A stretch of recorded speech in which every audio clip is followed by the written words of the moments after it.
Nandikotkur MLA గిత్త జయసూర్య నంద్యాల ఘటనపై స్పందించారు. ప్రశాంతంగా ఉన్న నంద్యాలలో వైసీపీ నేతలు కుట్రపూరితంగా అలజడి సృష్టించారని ఆరోపించారు. ఫ్యాక్షన్ నేపథ్యమున్న నాయకులు ప్రజలను రెచ్చగొట్టే ప్రయత్నం చేశారని విమర్శించారు. కూటమి ప్రభుత్వం యువతకు ఉద్యోగ, ఉపాధి అవకాశాలు కల్పిస్తుండటంతో వైసీపీ అధినేత జగన్ కుట్రలకు పాల్పడుతున్నారని అన్నారు. అమరావతి అంశంపై కూడా జగన్ వ్యాఖ్యలను ప్రశ్నించారు. నంద్యాలలో శాంతి భద్రతలు కాపాడేందుకు ప్రభుత్వం తగిన చర్యలు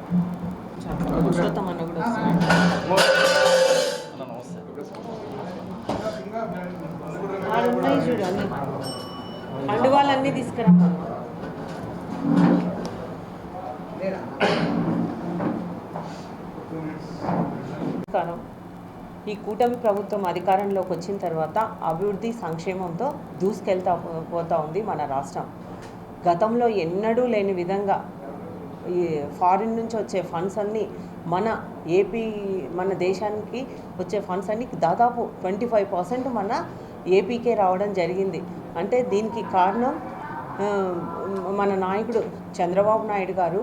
గతంలో ఏపీకి రామ్ అనే వాళ్ళంతా ఇప్పుడు చంద్రబాబు నాయుడు గారిని చూసి విపరీతంగా పరిశ్రమలు రావడం జరుగుతూ ఉంది. ఈ 24 నెలల పాలనలోనే 24 లక్షల కోట్ల పెట్టుబడులు మన రాష్ట్రానికి వచ్చాయంటే చూడండి, ఒక్కసారి ఆలోచించండి.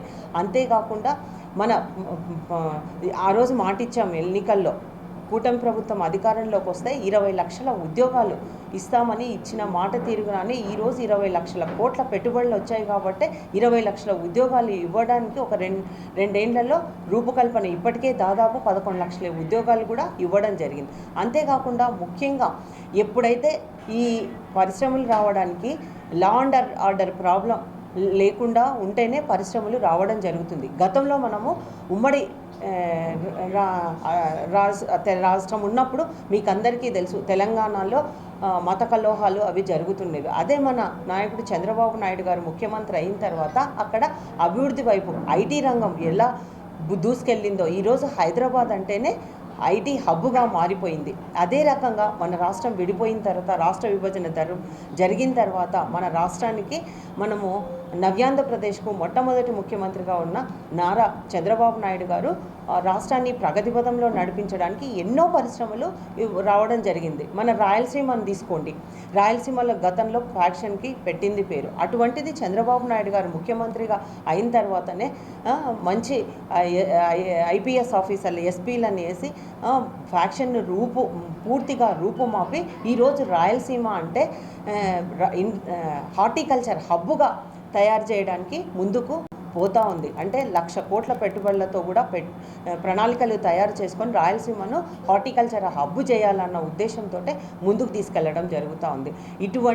ఇది చూసి ఓర్చుకోలేక గొడ్డలి పార్టీ ఏవేవో అంటే వాళ్ళకు కూటమి ప్రభుత్వానికి మంచి పేరు వస్తుంది, మంచి ప్రభుత్వము మంచి సుపరిపాలన అందిస్తూ ఉంది అని రాష్ట్ర ప్రజలంతా ఈరోజు అనుకుంటా ఉన్నారు. అందుకే ఏదో రకంగా అరాచకాలు చేయాలి, దీనిపై బురద చల్లాలి అన్న ఉద్దేశంతో ఏవేవో కార్యక్రమాలు చేస్తూ ఉంది. నిన్ననే చూసాం మనం నంద్యాలలో ఒక వైసీపీకి చెందిన కార్యకర్తనే వైఎస్ఆర్ విగ్రహాన్ని పగలగొట్టడం చూసాం. అది కూడా అక్కడ ఉన్న సీసీ ఫుటేజీల్లో కూడా అది రికార్డు కావడం జరిగింది. దాన్ని వెంటనే అది వెంటనే ఇది టీడీపీకి సంబంధించిన వాళ్ళు చేశారని అక్కడున్న వాళ్ళు ధర్నాకు అంటే కూర్చోవడము, అక్కడ ట్రాఫిక్కి అంతరాయం కలిగించడం మనమంతా నిన్ననే చూడడం జరిగింది. ముఖ్యంగా మేము ఒకటే తెలియజేస్తూ ఉన్నాం, ఎవరైతే జంబులయ్య అనే వ్యక్తి విగ్రహాన్ని పలగొట్టాడో అతను ఆయన అరెస్ట్ అయ్యి లోపల ఉన్నంటనే ఆయన భార్య వచ్చి, నేను వైఎస్ఆర్ పార్టీకి చెందిందాన్ని, నాకు 2022లోనే నాకు సిఆర్పిగా కూడా అవకాశం కల్పించడం జరిగింది అని చెప్పడం కూడా జరిగింది. దీన్ని మళ్ళీ ఉదయం ఒకసారి ధర్నాలు చేస్తారు, మళ్ళీ సాయంకాలం వచ్చి ధర్నాలు చేయడం అంటే వాళ్ళు ఎట్లయినా కుట్రపూరిత రాజకీయాలు చేయాలి, రాష్ట్రం ప్రశాంతంగా ఉంది, అలజడి సృష్టించాలి, వీళ్ళకు మంచి పేరు వస్తూ ఉంది, ఈ మంచి పేరును చెడగొట్టాలి, వాళ్ళే పురిగొల్పి వాళ్ళతో చేపించి మళ్ళీ కూటమి ప్రభుత్వంపై వేయడం వాళ్ళకు ఆనవాయితీగా పోయింది. గతంలో ఒకసారి చూసాం మనం అందరం, వాళ్ళ బాబాయిని వైఎస్ వివేకానంద రెడ్డిని అతి క్రూరంగా నరికి చంపి, అది కూడా మళ్ళీ టీడీపీ వాళ్ళే చేశారని, ముఖ్యమంత్రి గారు నారా చంద్రబాబు నాయుడు గారే చేశారని ఆ రోజు ఆరోపించడం. అంతేకాకుండా అదే కోడి కత్తి కేసు, అంతేకాకుండా గులకరాయ్ నాటకాలు, ఒక్కటేమిటి వాళ్ళు ఎన్నో ఇట్లా చెప్పుకుంటూ పోతే వాళ్ళు చేయడము. అంటే ఈ కూటమి ప్రభుత్వంకి మంచి పేరు వస్తూ ఉంది. రేపు త్వరలోనే స్థానిక సంస్థల ఎలక్షన్లు వస్తూ ఉన్నాయి. ఇంకా పుట్టగతులు ఉండవు. గతంలోనే 2024 ఎలక్షన్లలో 151 సీట్లు ఉండాలని 11 సీట్లకు పరిమితం చేశారు. కాబట్టి ఏదో రకంగా ఏదో ఒక చోట అలజడి సృష్టించాలి, వాళ్ళను ఇబ్బందులు పెట్టాలి అన్న ఉద్దేశంతో. కానీ రాష్ట్ర ప్రజలంతా గమనిస్తూ ఉన్నారు, ప్రత్యేకంగా నంద్యాల ప్రజలంతా కూడా గమనిస్తూ ఉన్నారని కూడా ఈ సందర్భంగా నేను తెలియజేస్తున్నా. అంతేకాకుండా ఇంకొకటి చూడండి, డిఎస్సిని కూటమి ప్రభుత్వం అధికారంలోకి వస్తేనే ప్రమాణ స్వీకారం చేసినప్పుడే నారా చంద్రబాబు నాయుడు గారు మొట్టమొదటి సంతకం మెగా డిఎస్సిపై సంతకం చేసి 16,347 పోస్టులకి నియామకాలంతా జరపడం జరిగింది. ఎంతో పారదర్శకంగా, ఎంతో ఇదిగా, ఒక్క ఇబ్బందులు లేకుండా. వాళ్ళు 200 కేసులు వేసినప్పటికీ కూడా ప్రభుత్వము అనర్హులకు నిరుద్యోగ అవకాశాలు ఎవరైతే నిరుద్యోగులు ఉన్నారో వాళ్ళకందరికీ ఉద్యోగ అవకాశాలు కల్పించిన ఘనత కూటమి ప్రభుత్వాన్ని. ఇన్ని రోజులు అది ఎగ్జాములు జరిగినాయి, అవి వాళ్ళు ఎవరైతే అర్హత ఉందో వాళ్ళకందరికీ నియామక పత్రాలు అందజేయడం జరిగింది. వాళ్ళు వెళ్ళి డ్యూటీలో జాయిన్ జరిగింది. దాదాపు సంవత్సరం అయింది. అంటే దొంగలు వన్న 6 నెలలకు కుక్కలు మొరిగినట్లుగా ఉంది సామెత. కాబట్టి అప్పటి నుంచి ఎలాంటి ఇబ్బంది లేకుండా వాళ్ళు ఉద్యోగాల్లో చేరిపోతూ ఉన్నారు. అప్పటి నుంచి లేనిది ఇప్పుడు ఏదో అవినీతి జరిగింది, దాంట్లో అరాచకాలు జరిగినాయి, ఏం చేస్తున్నారయ్యా మీరు, ఎన్ని కేసులు వేసినప్పటికీ కూడా ఇదంతా పారదర్శకంగా జరిగింది అని కూడా చెప్పడం జరిగింది. అంటే వాళ్ళకు ఏం చెయ్యాలో, ఏం చేస్తూ ఉన్నారో ఈ కూటమి ప్రభుత్వం పైన ఏదో ఒకటి బురద జల్లాలి, కుట్రపూరిత రాజకీయాలు చేయాలి, ఏదో కుట్రలు చేయాలి, ఏదో వాళ్ళ ఉనికిని కాపాడుకోవాలి అని ఏవేవో మోసపూరిత కార్యక్రమాలన్నీ చేస్తూ ఉన్నారు.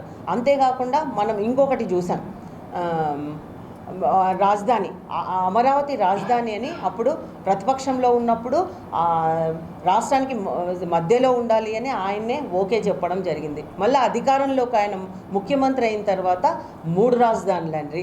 మళ్ళీ తర్వాత ఇప్పుడేమో మావిగన్ అంట. అంటే అసలు ఏం మాట్లాడుతూ ఉన్నారు, ఏం కథ, వాళ్ళకి అసలు అర్థమవుతుందా అని కూడా నేను ఈ సందర్భంగా గుర్తు చేస్తూ ఉన్నా. మీరు ఇంకొకటి, అసలు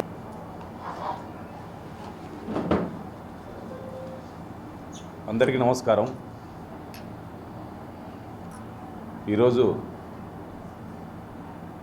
గౌరవ ముఖ్యమంత్రి శ్రీ నారా చంద్రబాబు నాయుడు గారు చేస్తున్నటువంటి అభివృద్ధిని గొడ్డలిపాటి వాళ్ళు జీర్ణించుకోలేక వాళ్ళే ఒకసారి రప్పారప్పని స్లోకన్స్ ఇస్తారు. రప్పారప్ప స్లోకన్స్ ఇచ్చి వాళ్ళ నాయకుడి విగ్రహాన్ని వాళ్ళే రప్ప కూసుకొని ఇది తెలుగుదేశం వాళ్ళు చేశారనేటువంటి అపోహలు నంద్యాలలో ప్రశాంతంగా ఉన్నటువంటి నంద్యాలను అరాచకాలు సృష్టించాలని చెప్పేసి వారి నాయకులు ఎంత కుట్రలు పన్నుతున్నారో మీరు సాక్ష్యాధారాలతో సహా చూశారు. సీసీ ఫుటేజీలు వచ్చాయి, అన్నీ కూడా వచ్చాయి. కానీ అక్కడ ఉన్నటువంటి నంద్యాల ప్రజలంతా కూడా గమనిస్తున్నారు. ప్రశాంతంగా ఉన్నటువంటి నంద్యాలలో ఇలాంటి సంఘటన చేయడం అన్నది చాలా దుర్మార్గమైనటువంటి చర్య. దీన్ని మేము చాలా తీవ్రంగా ఖండిస్తున్నాం. ఎందుకంటే దీన్ని తెలుగుదేశం వాళ్ళు చేసినారని చెప్పేసి వాళ్ళు చేయాలని చెప్పేసి అన్ని అసత్యమైనటువంటి ఆరోపణలు చేయించాలనే లేనిపోయినటువంటి అలజడులు అంతా కూడా సృష్టించి ప్రశాంతంగా ఉన్నటువంటి ప్రాంతాన్ని అంతా కూడా మళ్ళీ ఒక ఫ్యాక్షన్ వైపు అడుగులు తీసే విధంగా ఒక ఫ్యాక్షనిస్ట్ కాబట్టి గొడ్డలిపాటి నాయకుడు ఆయన ఆలోచన విధానాన్ని ఆ విధంగానే ఉందని చెప్పేసి కూడా ఈ సందర్భంగా తెలియజేస్తున్నాం. వారు అధికారంలోనే నాడు చేసినటువంటి అరాచకాలకే రాష్ట్ర ప్రజానీకం అంతా కూడా గమనించి 11 సీట్లకే పరిమితం చేశారు. అది వారు గుర్తుపెట్టుకోవాలి. వారు అధికారంలో ఉన్నప్పుడు మరి ఏ ఒక్క యువతకైనా ఏ ఒక్క ఉద్యోగం కల్పించాడా? ఏమీ లేదు. ఊకే కేవలము గ్రామాల్లో వాలంటరీ వ్యవస్థను పెట్టుకొని ఆయన ఇచ్చేటువంటి తాయిలాలన్నీ కూడా ప్రజలకు చెప్పే విధంగా ఎవరికి కూడా ప్రాధాన్యత లేనటువంటి ఉద్యోగాలు కూడా కల్పించలేకపోయినటువంటి జగన్మోహన్ రెడ్డి ఈరోజు పోస్టింగ్స్ అన్నీ అయిపోయి ఒక పండగ వాతావరణంలో ఎన్డీఏ కూటమి నాయకులందరూ కూడా కలిసి సెప్టెంబర్ నెలలో వారికి పోస్టింగ్లు ఇవ్వడం జరిగింది. వారి ప్రిపరేషన్ ఏ విధంగా ఉందో ఎప్పుడు లేనటువంటి విధంగా వారికి ఎన్నో పాస్పోర్ట్లు మార్చి కూడా శిక్షణలు తీసుకొని కష్టపడి అందరూ కూడా చదువుకొని ఉద్యోగాలు చేసుకున్నటువంటి తరుణంలో ఈరోజు మళ్ళీ కలెక్టర్ ఆఫీసులకు బంధువులు పిలుపులు వేయడము, ఇది దీంట్లో ఏదో జరిగిపోయిందనడం, ఎన్ని కేసులు వేశారు మీరే.